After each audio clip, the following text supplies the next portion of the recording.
Hello, मेरा नाम आशुतोष निराला है और मैं आप लोगों को फिजिक्स पढ़ाने वाला हूं। आज हम लोग बात करने वाले हैं क्रॉस प्रोडक्ट और वेक्टर प्रोडक्ट के बारे में। अगर आपने प्रीवियस लेक्चर देखा होगा तो वहां पे हम लोगों ने मल्टीप्लिकेशन ऑफ वेक्टर के बारे में देखा था, जहां पे हम लोगों ने फर्स्ट मेथड देखा था कि डॉट प्रोडक्ट या फिर उसी को हम लोगों ने स्केलर प्रोडक्ट बोला था। यानी डॉट प्रोडक्ट किस तरह से हम दो वेक्टर का कैलकुलेट करते हैं, ये सारी कैलकुलेशन हमने बहुत ही अच्छे तरीके से एग्जाम्पल के साथ समझा था। आज हम फिर से उसका दूसरा पार्ट है, यानी दो वेक्टर को आप दो तरीके से मल्टीप्लाई कर सकते हैं। यानी पहला मेथड जो था, जो हम लोगों ने सीख चुके हैं, जो कि डॉट प्रोडक्ट था, उसी तरह से दूसरा मेथड भी एक है जिसमें आप दो वेक्टर को मल्टीप्लाई कर सकते हैं। आप अच्छे तरीके से ये तो समझ ही चुके होंगे कि नॉर्मल जैसे हम 2 × 2 = 4 करते हैं, वैसे आप वेक्टर को नहीं कर सकते। उसके लिए कुछ पर्टिकुलर प्रॉपर्टी होती है, उसके अकॉर्डिंग ही वेक्टर का मल्टीप्लिकेशन होता है, जिसमें सबसे पहला डॉट प्रोडक्ट था और दूसरा यहाँ पे क्रॉस प्रोडक्ट या फिर इसी को वेक्टर प्रोडक्ट के नाम से भी जानते हैं। तो यहाँ पे चलिए हम सबसे पहले समझते हैं कि क्रॉस प्रोडक्ट या फिर वेक्टर प्रोडक्ट हम किस तरह से कैलकुलेट करते हैं और इनमें हमें किन किन प्रॉपर्टी को ध्यान में रखना होता है। अब देखिए, जैसे हम लोगों ने डॉट प्रोडक्ट में बात किया था कि प्रॉपर्टी बहुत ज्यादा इंपॉर्टेंट है, वैसे ही क्रॉस प्रोडक्ट में भी अगर आपको प्रॉपर्टी पता है, फिर इसमें आपको बिल्कुल भी डाउट नहीं रहेगा। तो चलिए सभी प्रॉपर्टी को हम 1 बाय 1 करके स्टेप बाय स्टेप अच्छी तरीके से समझने की कोशिश करेंगे। उसके बाद फिर हम एग्जांपल भी लेंगे और फिर उसको अप्लाई करके भी देखेंगे। तो चलिए सबसे पहले हम समझते हैं आखिर क्रॉस प्रोडक्ट या फिर उसी को बोलते हैं वेक्टर प्रोडक्ट, इसको हम कैलकुलेट कैसे करते हैं। तो ये सिंपल अगर मैं बोलूं तो ये जो है वो वेक्टर को मल्टीप्लाई करने की तरीका है। यानी क्रॉस प्रोडक्ट हम किसका करते हैं, वेक्टर क्या करते हैं। यानी दो वेक्टर आपको गिवन है और उसको मल्टीप्लाई करना है। तो मल्टीप्लाई दो तरीके से, एक तो डॉट प्रोडक्ट तरीके से हम करते थे और दूसरा यहाँ पे क्रॉस प्रोडक्ट हम कर रहे हैं, उसको क्रॉस प्रोडक्ट तरीके से मल्टीप्लाई कर रहे हैं। क्या ये बात आपको समझ में आया? तो अगर दो वेक्टर को आपको क्रॉस निकालना है, अब जैसे आप नाम से क्लियर देख सकते हैं यहाँ क्या लिखा हुआ है, क्रॉस प्रोडक्ट। तो क्रॉस का मतलब ये कैंसिल करना है ना। तो सिंपल देखिए हमने क्या किया, पहले वाले का क्रॉस लिया दूसरे वाले के साथ, यानी ए क्रॉस बी है, इसी को हम बोल रहे हैं क्रॉस प्रोडक्ट या फिर वेक्टर प्रोडक्ट। हम इसको वेक्टर प्रोडक्ट क्यों बोल रहे हैं, इसको अभी हम नेक्स्ट स्टेप में, ये जो हम यहाँ पे लिखे हुए हैं यहाँ पे आपको समझ में आ जाएगा। अभी बस आप इस पे फोकस करिए, क्रॉस प्रोडक्ट पे। तो क्रॉस प्रोडक्ट दो वेक्टर का करना है, मतलब दोनों को हमें क्रॉस करना है। क्रॉस मतलब काट नहीं देना है ना, यानी ऐसे करना है, A vector cross B vector. तो इसको हम कैसे कैलकुलेट करेंगे, तो mod of A mod of B sine theta. अब यहाँ पे ध्यान से देखिएगा तो यहाँ एन कैप लिखा हुआ है और कैप आपको मालूम होगा, कैप हम डिनोट करते हैं यूनिट वेक्टर को। तो यहाँ पे हम समझेंगे इसको कि आखिर ये यूनिट वेक्टर जो हमने लिखा है एन कैप, इसका मीनिंग क्या है, इसका काम यहाँ पे क्या है, ये कर क्या रहे हैं यहाँ पे। ये सारी बातें हैं जो इसको देखने के बाद आता है माइंड में, हम सबका जवाब अभी हम देखने वाले हैं। तो सिंपल अभी आप ध्यान रखिएगा, जैसे आप A vector dot B vector को क्या लिखते थे, mod of A mod of B cos theta, उसी तरह से ए क्रॉस बी को आप लिखने वाले हैं mod of A mod of B और साइन थीटा यहां पे लिखने वाले हैं। और यहां पे ये यूनिट वेक्टर लगाया है, इसका क्या मतलब है अभी समझेंगे। समझ में आया? जहां पे ये थीटा जो है वो ए और बी के बीच का एंगल होगा, जैसे हम पहले भी जानते थे। ठीक है, अगर इतना आपको समझ में आ गया, ये आपको याद ही रखना है ना, इसमें आप बिल्कुल दिमाग ना लगाएं, इसको सिंपल आप याद रख लीजिए। जहां पे दिमाग लगाना है वो अभी आने वाले हैं, वहां पे आप जितना लगाना होगा लगा लीजिएगा, बस इसको रटना है। चलिए अब प्रॉपर्टी के बारे में देखते हैं, जो कि सबसे इंपॉर्टेंट होता है, चाहे वो डॉट प्रोडक्ट हो या फिर क्रॉस प्रोडक्ट हो। सबसे पहला प्रॉपर्टी पढ़िए, यहाँ पे क्या लिखा हुआ है कि it is a vector physical quantity. यानी अगर आपको याद हो तो डॉट प्रोडक्ट में हम लोगों ने क्या बात किया था कि डॉट प्रोडक्ट जो होता है वो स्केलर क्वांटिटी होती है, वो वेक्टर नहीं होती, जबकि ये क्रॉस प्रोडक्ट जो होता है वो एक वेक्टर क्वांटिटी होता है। इसीलिए इसको क्रॉस प्रोडक्ट को हम वेक्टर प्रोडक्ट के नाम से भी जानते हैं। तो क्या ये क्लियर हुआ आपको कि हम यहाँ पे वेक्टर प्रोडक्ट क्यों बोल रहे थे, क्रॉस क्यों लिखा, क्योंकि यहाँ पे क्रॉस लिखा हुआ है। ऐसे समझ लीजिए, वेक्टर ये होता है वेक्टर क्वांटिटी, जो ए क्रॉस बी है ना, ये स्केलर नहीं होगी, वो वेक्टर होगी। और सिंपल आप देख सकते हैं, अगर ये वेक्टर है तो mod of A mod of B sine theta लिखा है, तो ये एक वेक्टर आना चाहिए। तो इसलिए हमने यहाँ पे यूनिट वेक्टर से मल्टीप्लाई किया है। केवल ये यूनिट वेक्टर क्या करता है, डायरेक्शन देता है, मैग्नीट्यूड पे कोई फर्क नहीं पड़ता। तो स्केलर डायरेक्शन देने के बाद क्या बन जाता है, वेक्टर, उसमें मैग्नीट्यूड में कोई फर्क नहीं पड़ता। तो ऐसा समझ लीजिए, यही इसीलिए हमने यूनिट वेक्टर लगाया है, लेकिन इसका अपना एक मीनिंग होता है जिसको हम आगे देखेंगे। तो ये समझ में आया, जो क्रॉस प्रोडक्ट होता है वो वेक्टर क्वांटिटी होती है सिंपली। अब चलिए सेकेंड प्रॉपर्टी की तरफ बढ़ते हैं। यहाँ पे देखिए क्या लिखा हुआ है कि एन वेक्टर और एन यूनिट वेक्टर है ना ये, क्योंकि एन के ऊपर देखिए टोपी लगा हुआ है कैप, तो एन कैप का मतलब यूनिट वेक्टर होता है। तो unit vector define direction of resultant of vector product. यानी जो हमने अभी बताया जैसा कि एन कैप जो हमने लगाया है, सिंपली हमने क्या किया है, ए क्रॉस बी को डायरेक्शन दिया है। सिंपल आप ये समझिए, यानी हम यूनिट वेक्टर का यूज जो करते हैं वो हम डायरेक्शन देने के लिए करते हैं। जब हम यूनिट वेक्टर पढ़े थे उस टाइम पे बहुत ही अच्छे तरीके से समझा था और एग्जाम्पल के साथ समझा था, तो आपको इसमें कोई डाउट नहीं होना चाहिए कि यूनिट वेक्टर का यूज हम केवल डायरेक्शन देने के लिए करते हैं। उसकी वजह से मैग्नीट्यूड पे कोई फर्क नहीं पड़ता क्योंकि उसकी मैग्नीट्यूड 1 होती है। ठीक है, तो आप 1 से मल्टीप्लाई करिए, डिवाइड करिए, कोई फर्क नहीं पड़ने वाला है ना। तो यहाँ पे a क्रॉस b जो है वो एक वेक्टर क्वांटिटी है, तो हमें उसको डायरेक्शन भी देना पड़ेगा, इसलिए हमने यहाँ पे n कैप लिख दिया, यूनिट वेक्टर से मल्टीप्लाई कर दिया। क्या ये बात आपको समझ में आया? अब बात आती है कि हम यूनिट वेक्टर कौन से डायरेक्शन का मल्टीप्लाई करेंगे, क्योंकि यूनिट वेक्टर जो होती है वो केवल डायरेक्शन देती है, यानी वो किसी न किसी डायरेक्शन में तो होगी ना। तो उसके लिए हम यहाँ पे नेक्स्ट प्रॉपर्टी के बारे में देखेंगे जो कि इस तीनों में से सबसे इंपॉर्टेंट है। समझ में आया? अब इससे भी ज्यादा इंपॉर्टेंट तो आगे है, लेकिन इन तीनों में ये थर्ड पॉइंट जो लिखा हुआ है ये तीनों में सबसे इंपॉर्टेंट है। तो यहां ध्यान दीजिए क्या लिखा हुआ है, calculation of direction of N cap, यानी यूनिट वेक्टर जो यहाँ एन कैप लिखा है उसका डायरेक्शन क्या होगा ये हमें बेसिकली समझना है। तो यहाँ पे क्या लिखा हुआ है, डायरेक्शन किसके बेसिस पे हम देखते हैं, तो राइट हैंड थंब रूल। ये राइट हैंड थंब रूल है जिसके अकॉर्डिंग हम एन कैप के डायरेक्शन को देखते हैं। तो जरा ध्यान दीजिए हम कैसे कैलकुलेट करेंगे। ये बहुत ही आसान तरीका है और आपको समझ में भी आना चाहिए तरीका कि हम कैलकुलेट कैसे करते हैं, क्योंकि एक्चुअल में जो आप न्यूमेरिकल में यूज करेंगे वो इसी प्रॉपर्टी का यूज करेंगे। और इस चीज को आपको रटना नहीं है, समझना है। जरा ध्यान दीजिए, मैंने रटने के लिए केवल ये बोला है, बाकी चीजें रटने के लिए बिल्कुल नहीं बोल रहा हूं, क्योंकि जब तक आप समझेंगे नहीं तब तक आप एक्चुअल डायग्राम या फिर जो भी न्यूमेरिकल आपसे पूछा जाएगा उसमें आप एक्चुअल में अप्लाई नहीं कर पाएंगे, कंफ्यूज हो जाएंगे। इसलिए समझिए, यहाँ पे राइट हैंड थंब रूल का सिंपल मतलब क्या है, तो आप सिंपली ये समझिए, अभी राइट हैंड थंब रूल को भूल जाइए बिल्कुल, है ना। बस आप यहाँ ध्यान दीजिए कि जो a क्रॉस b है वो किस डायरेक्शन में होगा वो बोल दीजिए, या फिर इसका जो डायरेक्शन होगा वो कौन दे रहा है, एन कैप ना। तो आप एन कैप का डायरेक्शन किधर होगा उसकी बात कर लीजिए, या सीधा बिना कंफ्यूजन के, बिना आप सीधा इस पे फोकस करिए, ए क्रॉस बी के डायरेक्शन। यानी जो ए क्रॉस बी है वो एक वेक्टर क्वांटिटी है, और वेक्टर है तो उसका कोई ना कोई डायरेक्शन भी होगा, और ए क्रॉस बी का हम डायरेक्शन कैसे कैलकुलेट करेंगे उसी पे हम फोकस करने वाले हैं। जरा ध्यान से सुनिएगा। मान लीजिए ए वेक्टर इधर है और बी वेक्टर इधर है, सपोज कीजिए, आपको दिख रहा है ना, ये ए वेक्टर हमने इधर लिया और बी वेक्टर इधर है, और ध्यान रहे ये दोनों वेक्टर जो है वो किसी न किसी प्लेन में ही होगा ना। दो लाइन आप कोई सा भी ले लीजिए, इधर ले लीजिए, इधर ले लीजिए, किसी न किसी प्लेन में ही होगा। प्लेन का मतलब समझ में आता है कि अगर मैं एक बोर्ड में रखूं तो दूसरा भी इसी बोर्ड में होना चाहिए। देखिए दोनों प्लेन में, समझ कि नहीं। तो ए वेक्टर मान लीजिए इधर है, ध्यान दीजिए, अब ध्यान से सुनिएगा, ए वेक्टर इधर है और बी वेक्टर हमने सपोज करिए कि हमने इधर ले लिया। आपको क्लियर है ये चीज? ए वेक्टर और बी वेक्टर किधर किधर है, हमने ए वेक्टर इधर लिया, बी वेक्टर इधर लिया। क्लियर है ना ये दोनों? ठीक है, अब हमें क्या करना है, ए क्रॉस बी का डायरेक्शन देखना है। तो देखिए हमने क्या किया था, अभी मैंने ए इसको बोला था, चलिए मैं थोड़ा कैलकुलेशन आसान के लिए इसको मैं ए बोल देता हूं। रेड वाला है ना, रेड वाला ए है और ब्लैक वाला बी है, बी से ब्लैक ऐसा समझ लीजिए, है ना। तो ऐसा समझिए, ये ए है और ये बी वेक्टर है। हमें क्या करना है, ए क्रॉस बी का डायरेक्शन देखना है। तो आपको सिंपली क्या करना है, अपने राइट हैंड निकालना है। अब राइट हैंड आपके लिए हो सकता है आप लेफ्ट हैंड से अगर यूज करते हो, मतलब आप लेफ्ट हैंड से खाना खाते हो या डेली प्रैक्टिस लाइफ में आप लेफ्ट हैंड का यूज करते हैं, इसका मतलब ये नहीं है कि आपका राइट हैंड लेफ्ट हो गया, है ना। ऐसा बिल्कुल भी नहीं, आपको राइट हैंड ही निकालना है। अब जैसा कि यहाँ पे देख सकते हैं राइट हैंड थंब रूल है, आप राइट हैंड से ही बता सकते हैं। तो ध्यान दीजिए, ये मान लीजिए ए है, ये बी है, तो अपना राइट हैंड निकालिए। अरे निकालिए भाई, आपको बोल रहा हूं मैं, निकालिए। अब देखिए ए इधर है और बी इधर है, तो हमें निकालना क्या है, ए क्रॉस बी। तो सिंपल ध्यान दीजिए, अभी मैं बताने वाला हूं, एकदम आसान रहेगा, एकदम समझ में आ जाएगा, बस थोड़ा सा ध्यान दीजिए। अभी मैंने क्या बताया कि ए क्रॉस बी हमें निकालना है। तो ए क्रॉस बी का मतलब क्या हुआ, अपने राइट हैंड निकालिए और ए के तरफ देखिए, जरा ध्यान से, ए की तरफ ऐसे अपने हाथ को रखिए। अब देखिए अपने हाथ को आप ऐसे भी रख सकते हैं, आपके माइंड में आएगा सर ऐसे क्या, आप तो ऐसे भी रख सकते हैं ना, ऐसे भी रख सकते हैं, तो कोई बात नहीं, आप ऐसे रखिए, ऐसे रखिए, ऐसे रखिए या ऐसे रखिए, जैसे भी रखिए, है ना। मन करिए घुमा लीजिए हाथ को, बस ऐसे घुमा लीजिए, जैसे भी, बस रखिए आप। यानी हमें ए क्रॉस बी जब निकालना है तो अपने राइट हैंड को निकालिए और ए के डायरेक्शन में रखिए। चलिए मैं ऐसे रख देता हूं, और उसके बाद अपने फिंगर को क्रॉस करिए बीच में। देखिए ए की तरफ अपने राइट हैंड को रखना है और फिंगर को क्रॉस करना है किसकी तरफ, बी की तरफ।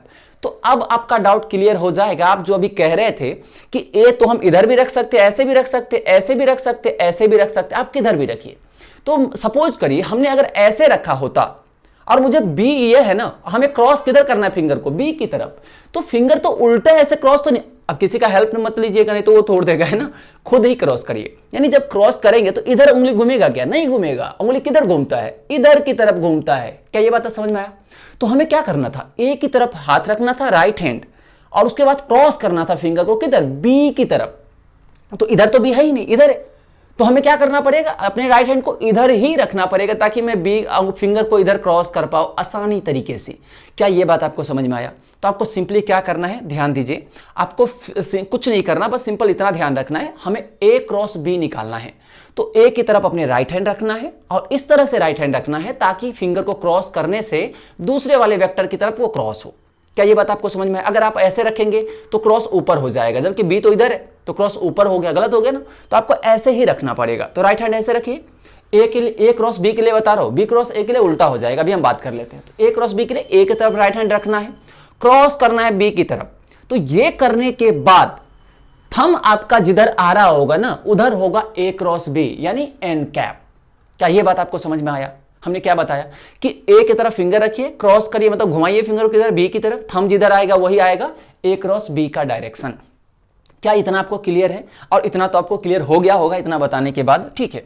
तो अगर ये क्लियर हो गया तो जैसा कि यहां पे देखिए हमने ए वेक्टर इधर लिया है, बी वेक्टर इधर लिया, ये ऐसे समझिए, ऐसे है, ये बी वेक्टर इधर है, ए वेक्टर इधर है। हमें क्या करना था, ए क्रॉस बी निकालना था, जिसको हमने सी वेक्टर बोला हुआ है। तो देखिए ए वेक्टर इधर, बी कर, तो ए की तरफ अपने फिंगर रखा, क्रॉस किया अपने बी की तरफ, ए की तरफ फिंगर रखा, क्रॉस किया बी की तरफ, थंब किधर आए, ऊपर। तो देखिए ऊपर रखा है सी वेक्टर, जो कि देखिए हमने ए और बी, जो ए बी है वो प्लेन हो गया ना, उसके परपेंडिकुलर ही तो है ये। देखिए ए इधर बी और जो ए क्रॉस बी है वो ऐसे है, तो ए क्रॉस बी जो है वो इसके और इसके दोनों के ही परपेंडिकुलर है कि नहीं?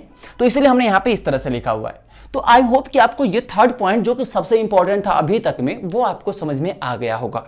और अगर इतना समझ में आ गया है तो हम आगे बात कर लेते हैं। यानी सिंपली थंब रूल, ये देखिए मैं बार बार इसलिए बोल रहा हूं इस चीज के लिए क्योंकि सबसे इंपॉर्टेंट यही है ये क्रॉस प्रोडक्ट या फिर वेक्टर प्रोडक्ट में, कि आपको ये समझ में आना चाहिए हम कैसे वेक्टर लिख रहे हैं। बताइए यहीं पे अगर आपको बी क्रॉस ए निकालना होता तो क्या करते? तो ये ए था, ये बी था, तो हम क्या करते, बी क्रॉस ए निकालना है तो हमें राइट हैंड खोलना है अपना और बी की तरफ रखना है। तो बी की तरफ ऐसे रखे, समझ में कि नहीं, और उधर की तरफ अपने हाथ को फेस रखे जिधर आपको घुमाना हो। तो ये है ना, तो बी की तरफ रखा, क्रॉस किया, क्रॉस मतलब घुमाना, क्रॉस किया बी की तरफ, थंब किधर आ रहा, नीचे। इसका मतलब जो ए क्रॉस बी वेक्टर होगा जस्ट इसके परपेंडिकुलर नीचे की तरफ होगा, ऐसे। क्या ये बात समझ में आया कि नहीं? जो कि इसके और इसके दोनों के ही परपेंडिकुलर होगा। इतना क्लियर हुआ और इतना हो भी गया होगा, इसमें अगर नहीं हुआ है, हो गया ना, ठीक है। अब चलिए, बिल्कुल होना भी चाहिए। अब प्रॉपर्टी नंबर 4 की तरफ देखते हैं। अभी हमने क्या लिखा है कि C vector always perpendicular to A vector and B vector, जो कि अभी क्लियर हमने समझ चुके हैं कि जो सी वेक्टर होगा वो ए क्रॉस बी करिए या बी क्रॉस ए करिए। अगर बी क्रॉस ए करते हैं, मान लीजिए ब्लैक इधर है, रेड इधर है, तो बी इधर है, बी क्रॉस ए करेंगे फिर भी नीचे ही जाएगा जो कि इस दोनों के परपेंडिकुलर होगा। ए क्रॉस बी करेंगे फिर भी ऊपर जाएगा, मतलब ये दोनों के ही परपेंडिकुलर होगा। तो सिंपल जो क्रॉस प्रोडक्ट होता है वो जिस वेक्टर का आप क्रॉस प्रोडक्ट निकालते हैं उस दोनों ही वेक्टर के परपेंडिकुलर होता है। तो यहां पे हमने लिखा हुआ है सी के परपेंडिकुलर है ए और उसके बाद सी के परपेंडिकुलर है बी, दोनों ही परपेंडिकुलर है। और हम लोग जानते हैं जब परपेंडिकुलर होता है तो उसका डॉट प्रोडक्ट 0 होता है, हम लोगों ने डॉट प्रोडक्ट में पढ़ा हुआ था। तो इस प्रॉपर्टी को काफी सही तरीके से आप यूज कर सकते हैं कि जो हम ए क्रॉस बी निकाल रहे हैं वो ए के भी और बी के भी परपेंडिकुलर है, तो दोनों के साथ ए क्रॉस बी का जो डॉट प्रोडक्ट होगा वो 0 होगा। ए क्रॉस बी को हमने सी बोला हुआ था जैसा कि यहां पे लिखा हुआ है, तो इसलिए हमने सी को ए के साथ डॉट लिया तो 0, क्योंकि ये दोनों परपेंडिकुलर है। देखिए ये सी और ए परपेंडिकुलर तो डॉट प्रोडक्ट 0, फिर सी डॉट बी 0 है, यानी सी वेक्टर और बी वेक्टर भी तो परपेंडिकुलर है, तो इसलिए वो 0 हो गया। ठीक है, अगर इतना समझ में आ गया है तो नेक्स्ट पॉइंट की तरफ बढ़ते हैं, प्रॉपर्टी नंबर 5 की तरफ, कि vector product does not follow commutative law of multiplication of vector. अब जैसा आपको डॉट प्रोडक्ट में याद होगा तो वहां पे हम लोगों ने क्या लिखा था कि A vector dot B vector को आप B vector dot A vector लिख सकते हैं, लेकिन यहां पे आप ऐसे नहीं कर सकते। क्यों नहीं कर सकते अभी हम समझेंगे। यहां देखिए वही चीज लिखा है कि ए क्रॉस बी को आप बी क्रॉस ए नहीं लिख सकते, इसका मतलब नहीं लिख सकते। फिर ए क्रॉस बी को अगर लिखना होगा इज इक्वल्स टू करके तो क्या लिखेंगे, तो बी क्रॉस ए लिखिए, उसमें माइनस लगा दीजिए। इसका क्या मतलब हुआ आप समझते हैं। देखिए ए क्रॉस बी का मतलब क्या था, तो देखिए ए क्रॉस बी का मतलब था ये ए है ये बी है, ए क्रॉस बी का मतलब ऊपर की तरफ, और बी क्रॉस ए का मतलब बी क्रॉस ए का मतलब नीचे की तरफ। तो एक ए क्रॉस बी ऊपर है, बी क्रॉस ए नीचे है, तो इधर वाला वेक्टर इधर वाले वेक्टर के इक्वल कैसे हो सकता है? वेक्टर इक्वल होने के लिए डायरेक्शन भी इक्वल होना चाहिए। तो इसीलिए हमने बी क्रॉस ए जो नीचे था उसमें अगर मैंने माइनस लगा दिया तो ए, अगर मान लीजिए ए वेक्टर इधर है तो माइनस ए वेक्टर किधर होगा, जस्ट उल्टा। तो इसीलिए हमने लगाया कि बी वेक्टर क्रॉस ए नीचे है तो हमने माइनस मल्टीप्लाई कर दिया तो वो भी ऊपर आ गया जिधर ए क्रॉस बी था। तो इसीलिए हम दोनों को इक्वल कर सकते हैं। तो बस आप इसको इस तरह से ध्यान रख सकते हैं, ठीक है। अब प्रॉपर्टी नंबर 6 को आप एक बार पढ़िए, क्या लिखा हुआ है, if angle between two vector is 0 degree और 180 डिग्री, यानी पैरेलल हो या फिर एंटी पैरेलल हो। पैरेलल का मतलब समझ में आता है कि जो जिधर जा रहा है उसके पैरेलल इधर जा रहा हो। एंटी पैरेलल का मतलब एक इधर जा रहा है तो एक जस्ट पैरेलल ही हो लेकिन इसका जस्ट अपोजिट जाए, इसको एंटी पैरेलल बोलते हैं। तो जब सेम डायरेक्शन में जाता है तो 0 डिग्री हो गया, अपोजिट एक इधर तो कितना हो जाएगा, ऐसे समझ लीजिए, एक इधर तो 180 डिग्री हो गया ना। तो 0 डिग्री या 180 डिग्री, यानी पैरेलल हो या फिर एंटी पैरेलल हो, देन वेक्टर प्रोडक्ट इज 0, जिसको A क्रॉस B बोल रहे हैं उसी को वेक्टर प्रोडक्ट बोल रहे हैं, 0 होगा। अगर आपको वेक्टर, देखिए मैं हर बार कंपेयर कर रहा हूं ताकि दोनों ही क्लियर हो आपको। डॉट प्रोडक्ट में हम लोगों ने क्या पढ़ा था कि दो परपेंडिकुलर होता है, अगर दो वेक्टर परपेंडिकुलर हो तो हम लोगों ने क्या लिखा था कि डॉट प्रोडक्ट 0 होता है। उसी तरह से क्रॉस प्रोडक्ट 0 तब होता है जब दोनों पैरेलल हो या एंटी पैरेलल हो। क्या समझ में, और क्यों ऐसा होता है, तो पैरेलल होगा तो 0 डिग्री और एंटी पैरेलल होगा तो 180 डिग्री, और 0 डिग्री और 180 डिग्री दोनों पे ही साइन थीटा क्या होता है, 0। साइन 0 और साइन 180 कितना होता है, 0। तो ये 0 बन जाएगा तो A क्रॉस B 0। तो यहाँ पे सिंपल आपको ध्यान रखना है, जो कि यहाँ पे हमने अच्छे तरीके से लिखा हुआ भी था, है ना। अगर दो वेक्टर पैरेलल हो या एंटी पैरेलल हो, ऐसे हो या फिर उल्टा हो ऐसे, तो इसको हम बोल सकते हैं A क्रॉस B जो होगा वो 0 होगा, जबकि परपेंडिकुलर जो था उसमें डॉट प्रोडक्ट 0 था। ठीक है, यहाँ क्लियर है इतना तक, ठीक है। अब देखिए इसी चीज को यूज करते हुए हमने आई जे के जो एक्स वाई जेड एक्सिस होता है उससे हमने थोड़ा बहुत कंसेप्ट निकाला है, जैसा कि हमने डॉट प्रोडक्ट में भी निकाला था। डॉट प्रोडक्ट में क्या निकाला था हम लोगों ने कि सेम के साथ 1 बनाता है, दूसरे के साथ 0 बनाता है। आपको याद होगा इतना, अगर आपने वो वीडियो देखा होगा, है ना। अब देखिए यहाँ पे क्या बात करते हैं, यहाँ आई क्रॉस आई है, तो आई क्रॉस आई का मतलब क्या हुआ, एक्स में जिधर एक्स को आई बोलते हैं तो आई इधर, दूसरा भी आई है, तो सेम हो गई ना, 0 डिग्री तो 0। जे क्रॉस जे में भी 0 डिग्री एंगल, के क्रॉस के, यानी सेम रहेगा, यानी क्रॉस प्रोडक्ट में सेम है, मतलब एंगल 0 डिग्री होगा या फिर 180 डिग्री होगा। क्या ये बात आपको समझ में आए। और वेक्टर अगर सेम है तो एंगल भी और डायरेक्शन सब कुछ सेम ही होगा। तो यहाँ पे सेम डायरेक्शन में, मतलब 0 डिग्री एंगल, तो सेम है तो यहाँ पे 0 हो जाएगा, यानी क्रॉस प्रोडक्ट सेम के साथ 0 बनाता है, जबकि डॉट प्रोडक्ट अपोज यानी सेम के साथ 1 बना रहा था। क्या ये बात आपको समझ में आया, और दूसरे के साथ ये 0 बना रहा था। इतना क्लियर हुआ। तो आप हर एक पॉइंट को अच्छे से एक बार रीड करिए, अच्छे से इसको नोट करिए, उसके बाद और भी इसमें पॉइंट्स हैं जिसको हम पढ़ेंगे, अभी समझेंगे, और उसके बाद हम सारे पॉइंट को हम न्यूमेरिकल में यूज करके फिर अब अच्छे तरीके से, जैसे हम फील करते हैं हर एक वीडियो में हर एक क्वेश्चन को, उसी तरह से इन कंसेप्ट को भी हम अप्लाई करने के लिए सीखने वाले हैं। तो सबसे पहले आप इसको नोट करिए, फिर हम बढ़ते हैं नेक्स्ट प्रॉपर्टी की तरफ। अब चलिए हम लोग देखते हैं, अभी जितने सारे हमने प्रॉपर्टी को देखा था उस सारे प्रॉपर्टी को न्यूमेरिकल पे किस तरह से अप्लाई किया जाएगा, ठीक है। और उससे पहले हम यहाँ पे कुछ प्रॉपर्टी और भी देखने वाले हैं। जैसे अभी हम लोगों ने लास्ट वाला प्रॉपर्टी नंबर 6 जो देखा था, वहां पे हमने क्या बात किया कि अगर सेम रहेगा, यानी आई के साथ या जे के साथ या के साथ जो क्रॉस प्रोडक्ट होगा यानी वेक्टर प्रोडक्ट जो होगा वो 0 होगा। यानी सेम के साथ क्रॉस प्रोडक्ट जो 0 होगा। क्यों 0 होगा, क्योंकि सेम है, मतलब थीटा 0 या 180 डिग्री होगा, और अगर ऐसा है तो साइन थीटा जो होगा वो 0 होगा और क्रॉस प्रोडक्ट 0 हो जाएगा। तो अगर हमारे माइंड में ये भी तो आ सकता है ना कि मान लीजिए अगर सेम नहीं रहा, तो अभी तो हमने सेम बोल दिया 0 रहेगा, लेकिन आई जे भी तो हो सकता है, बिल्कुल हो सकता है, डेफिनेटली हो सकता है, और अधिकतर वही होने वाला है। तो फिर उस केस में हम क्या करेंगे, क्या हम छोड़ देंगे, बिल्कुल भी नहीं। यानी फिर हम उसको कैसे कैलकुलेट करेंगे, हमें किन चीजों को ध्यान में रखना होगा, इन सारी पॉइंट को हम इस वाले में समझने वाले हैं। तो इसलिए ध्यान से समझिएगा, ये जो पोर्शन है ये पोर्शन एक्चुअली कैलकुलेशन वाले पोर्शन है। अभी तक जो भी हमने पढ़ा वो थ्योरेटिकल था, वो प्रॉपर्टी था जिसको हम अप्लाई तो करेंगे ही, लेकिन अप्लाई करते टाइम जो सबसे ज्यादा यूज होगा वो यही है जो यहाँ पे लिखा हुआ है कि मान लीजिए आई के साथ जे है या जे के साथ के है, के साथ आई है, या फिर किसी के साथ के साथ जे है, इस तरह से अगर मिला हुआ है तो फिर वहां पे क्या आएगा। तो सबसे पहले तो आप ध्यान से समझिए कि ये सब जब भी रहेगा ना, तो जब जे आई इस तरह से दो जो भी रहेगा, अभी ध्यान से सुनिएगा जो मैं लाइन बोलने वाला हूं, तो जरा ध्यान दीजिए, मैं एक्स वाई जेड बोल रहा हूं। मान लीजिए एक्स वाई और जेड 3 एक्सिस है, एक्स एक्सिस, वाई एक्सिस और जेड एक्सिस आपकी तरफ ऐसे है। तो जब आप एक्स और वाई करेंगे, जरा ध्यान दीजिए, मान लीजिए एक्स है वाई है, तो एक्स वाई करेंगे तो ऐसे करेंगे, तो एक्स क्रॉस यानी आई क्रॉस जे करेंगे तो किधर जा रहा है फिंगर, जेड की तरफ। जब आप जेड क्रॉस वाई करेंगे तो जरा ध्यान से देखिए, मान लीजिए या फिर जेड क्रॉस, ये क्या कर रहे हैं, ये वाई लिया था ना, वाई क्रॉस जेड कर रहे हैं, तो वाई क्रॉस जेड करेंगे तो फिंगर किधर जा रहा है, एक्स की तरफ जा रहा है कि नहीं जा रहा। या फिर जेड ये रहा और ये एक्स रहा, अगर आपने जेड क्रॉस एक्स किया, जेड क्रॉस एक्स किया, किधर जा रहा है, वाई की तरफ। ये बात समझ में। और इसके उल्टा भी हो सकता है कि अगर एक्स क्रॉस जेड किया आपने तो ये नीचे चला जाएगा माइनस वाई में, यानी माइनस जे में। यानी इतना तो हमें समझ में आ चुका है इस पॉइंट से कि जब भी दो अलग अलग रहेगा तो उससे जो नया बनेगा वो तीसरा ही बनेगा। तीसरा का मतलब अगर आई जे है तो के ही बनेगा, अगर जे और के है तो आई ही बनेगा। यानी तीन जो कोऑर्डिनेट है एक्स वाई जेड, यानी आई कैप जे कैप के कैप, इसमें से जब भी दो रहेगा ना अलग अलग, तो जो तीसरा बच जाएगा उस दोनों से वही बनने वाला है। तो वही बनने वाला है तो क्या सीधा लिख दे? तो बिल्कुल भी नहीं। यहां पे हमने अभी क्या समझा था, ध्यान से सुनिए कि ये इस तरह से है।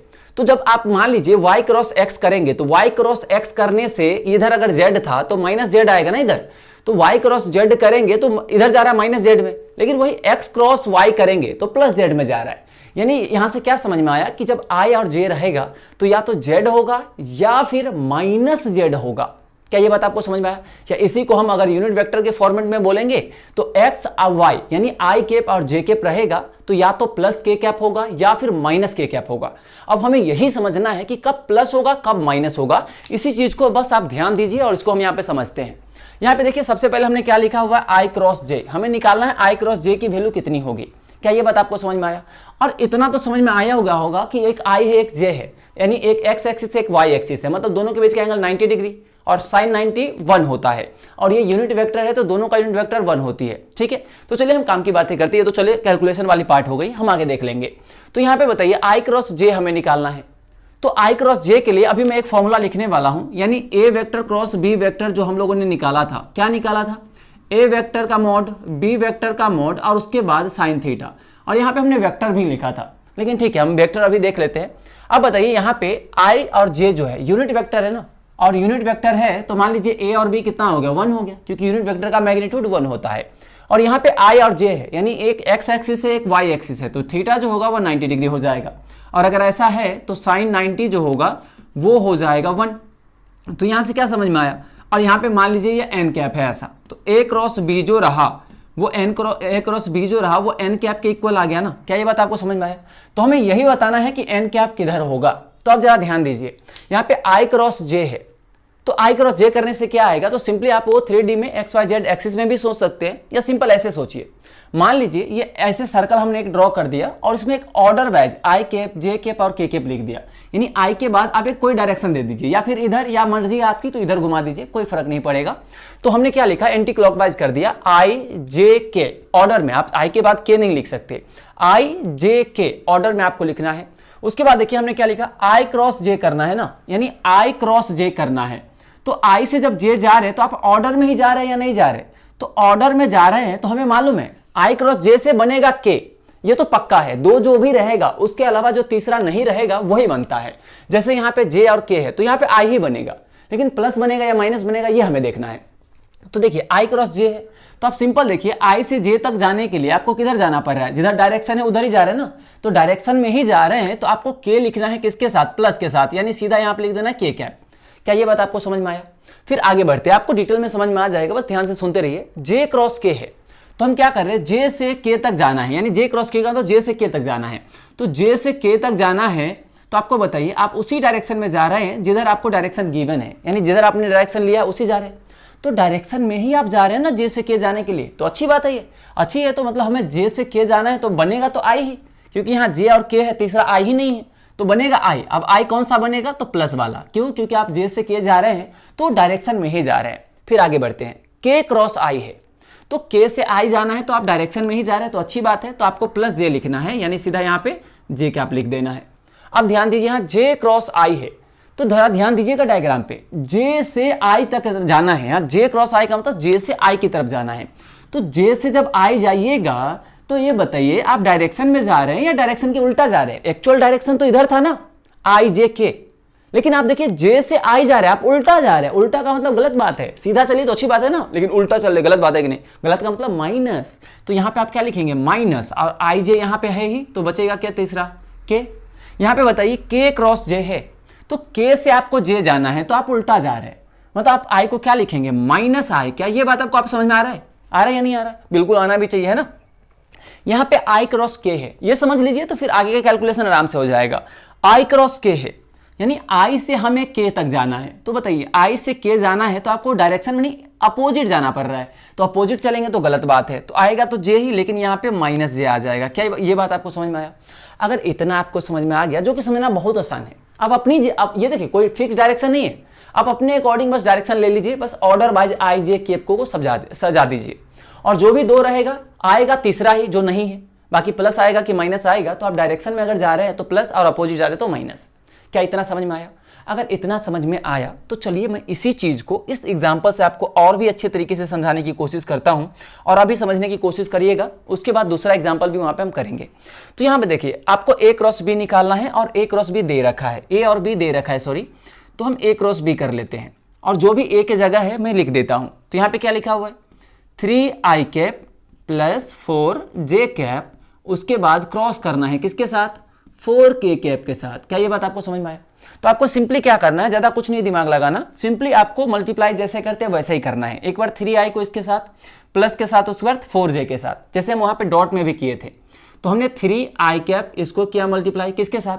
अब देखिए इसको जब आप मल्टीप्लाई करेंगे ना तो आपको क्रॉस करना पड़ेगा, क्योंकि बीच में क्रॉस है, सिंपल मल्टीप्लाई नहीं है, क्रॉस है ये वेक्टर वाला।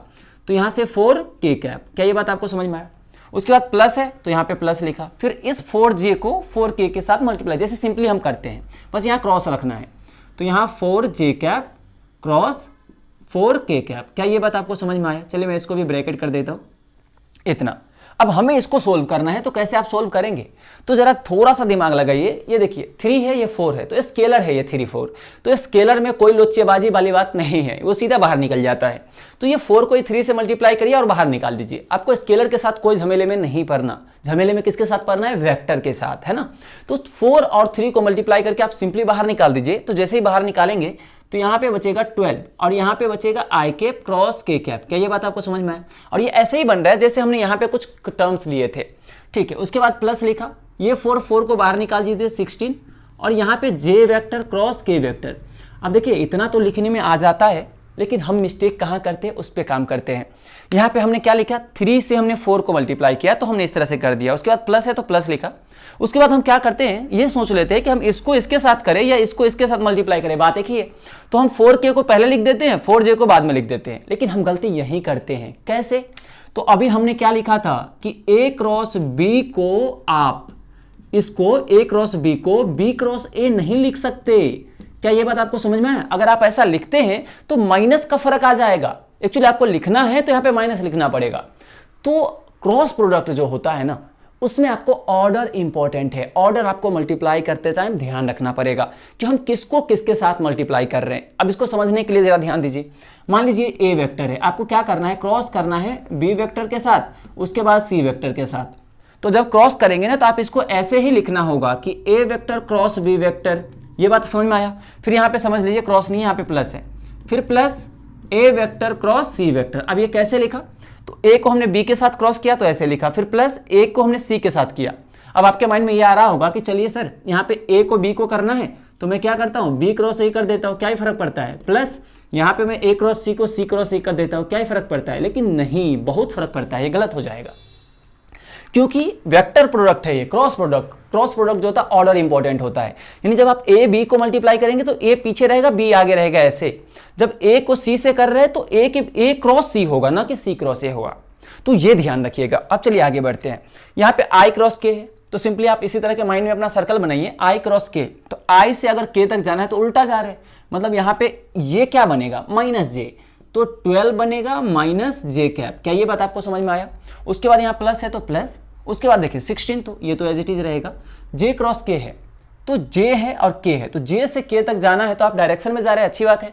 तो यहाँ पे प्लस आई कैप ही बन जाएगा। यानी यहाँ फाइनल आंसर जो आया वो आ गया 16 आई कैप माइनस 12 जे कैप। क्या ये बात आपको समझ में आया? इतना अगर ये आपको समझ में आ गया होगा। अब देखिए जैसे हमने डॉट प्रोडक्ट में शॉर्टकट मेथड लिखा था कि सेम के साथ डॉट लेना है, बाकी के साथ कुछ नहीं करना, वैसे आप यहाँ नहीं कर सकते, यहाँ पे आपको इतना करना ही पड़ेगा। क्या ये बात आपको समझ में आया, क्लियर हुआ? इसका वैसे दूसरा भी एक मेथड होता है, मैट्रिक्स वाले मेथड, उसको अभी हम देखने वाले हैं, तो उससे थोड़ा सा आसान हो जाता है, लेकिन तब आसान होगा जब आपको मैट्रिक्स कैलकुलेट करने आएगा। ठीक है, जो आपने मैथमेटिकल टूल्स में थोड़ा बहुत हम बातें करते हैं, लेकिन ठीक है हम यहाँ पे सीखने वाले हैं। तो ये आपको समझ में आया? अगर ये आपको समझ में आ गया तो चलिए अब दूसरा जो एग्जाम्पल हम लोगों ने लिखे हुए हैं, आप इस एग्जाम्पल को खुद ही सोल्व करने की कोशिश करिए, है ना। अब मैं कहूँगा देखिए पहले वीडियो को आप रोक दीजिए, उसके बाद इस एग्जाम्पल को खुद आप सोल्व करने की कोशिश करिए। अगर सोल्व हो गया फिर आंसर आप मिला लीजिएगा। अगर आंसर सही भी आ जाता है फिर भी मैं कहूंगा कि एक बार सॉल्यूशन जरूर देखिए, क्योंकि सॉल्यूशन देखते टाइम हम बहुत सारी चीजें डिस्कस करने लग जाते हैं, तो आपको एक्स्ट्रा कुछ ना कुछ जरूर सुनने को मिल ही जाएगा। ठीक है, तो चलिए सबसे पहले हम कैलकुलेट करते हैं जो हमें कैलकुलेट करना है ना, ए क्रॉस बी। तो आपको ए क्रॉस बी कैलकुलेट करना है तो पहले ए लिखना है फिर बाद में बी, है ना, उल्टा नहीं कर सकते। तो यहाँ पे ए की जगह क्या लिखना है, आई कैप प्लस, यहाँ प्लस है ना, आई कैप प्लस जे कैप। ठीक है, उसके बाद क्रॉस करना है और बी लिखना है। बी में क्या था, माइनस आई कैप प्लस जे कैप। क्या इतना आपको समझ में आया?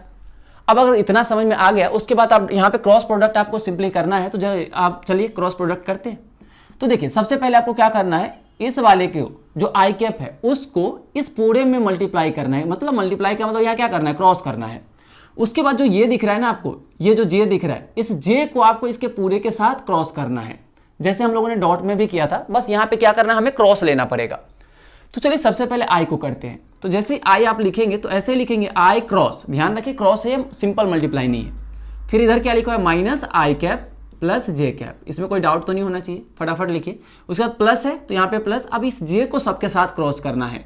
तो जे वेक्टर क्रॉस, यहाँ पे माइनस आई वेक्टर, उसके बाद आई कैप प्लस जे कैप, ऐसा आपको लिखना है। अब फिर इसको आप क्रॉस प्रोडक्ट करना है तो आप सिंपली कर दीजिए, क्या दिक्कत है यहाँ पे। तो आप बताइए, आई को आई के साथ करना है, माइनस को आप क्या चाहे, माइनस है तो उसको बाहर भी निकाल सकते हैं, क्योंकि माइनस कुछ नहीं तो -1 होगा, और -1 को बाहर निकालिए तो माइनस लिख देते हैं। चलिए यहाँ पे लिखिए आई कैप क्रॉस आई कैप। क्या ये बात आपको समझ में आया? जो है सिंपली अभी समझाने के लिए लिख रहा हूँ। प्लस ये आई फिर जे के साथ जाएगा, तो यहाँ पे लिखा आई कैप क्रॉस जे कैप। इसमें कोई डाउट तो नहीं है, बस सिंपल सिंप्लीफाई कर रहा हूँ ताकि आपको समझ में आ जाए। उसके बाद प्लस है तो प्लस लिखा, इस जे को इस माइनस आई के साथ। तो मैंने अभी बताया कि आप माइनस को क्या करें, बाहर ले सकते हैं। अब देखिए ये जो प्लस है ना वो होल में प्लस है, तो मैं क्या करने वाला हूँ, यहाँ पे प्लस ही लिखता हूँ और उसके बाद मैं इस तरह से ब्रैकेट लगा देता हूँ, क्योंकि ये अलग है ये अलग है, बीच में जो है ना वो प्लस, ये वाले प्लस है।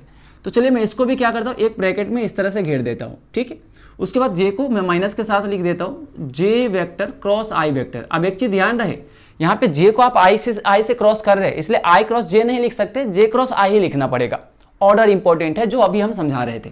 ठीक है, उसके बाद जे को जे के साथ, तो यहाँ पे प्लस जे वेक्टर कैप क्रॉस के कैप। ये बात समझ में आएगी नहीं, सॉरी ये जे कैप ही है, इस तरह से। अब ये बताइए, यहाँ पे मैं कुछ बिना कुछ सोचे समझे इसको तो जीरो कर सकता हूँ और बिना कुछ सोचे समझे इसको भी जीरो कर देता हूँ। क्यों जीरो कर देता हूँ?